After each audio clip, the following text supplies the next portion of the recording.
देवरा समान रंगता भौजी लहंगा से रंग चुअता। जब देवरा समान रंगता भौजी लहंगा से रंग चुअता।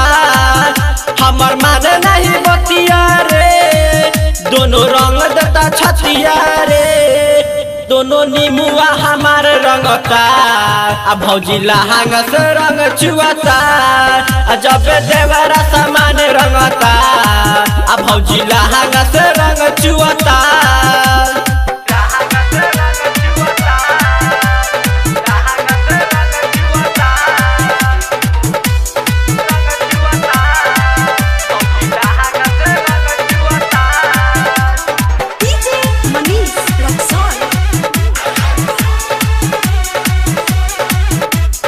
मरी हजार रंग जो बना हमार अपना मनावा के कैसे मनाई।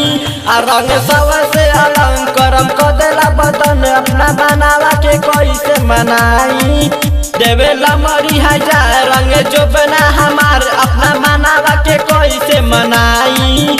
उत्पोलावेला हजरिया पर रंग डालेला जो बनावा पर।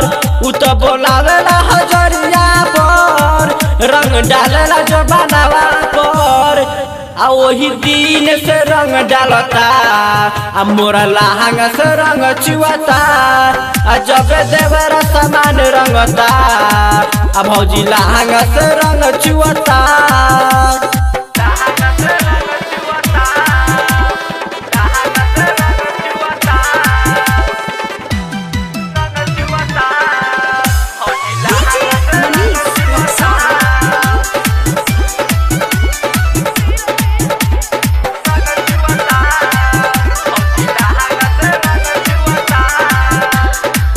माने नहीं अंकित राजा धइले तवे पजा आज लागता कि रंग के मुआई। कहे अनिल सुपर फास्ट रंगा वाला एक बार भौजी तहर जन भलाई। कहे व्यास सुपर फास्ट दे एक बार जन तहर जन भलाई। अभी बाकी बात पूरा हो लिया बात नहीं माने हमर देवरा। अभी बाकी बात पूरा हो लिया माने नहीं हमरो देवरा। घर उदय रंग डालता मोरा लहंगा से रंग चुअता। जब देवरा समान रंगता मोरा लहंगा से रंग चुअता।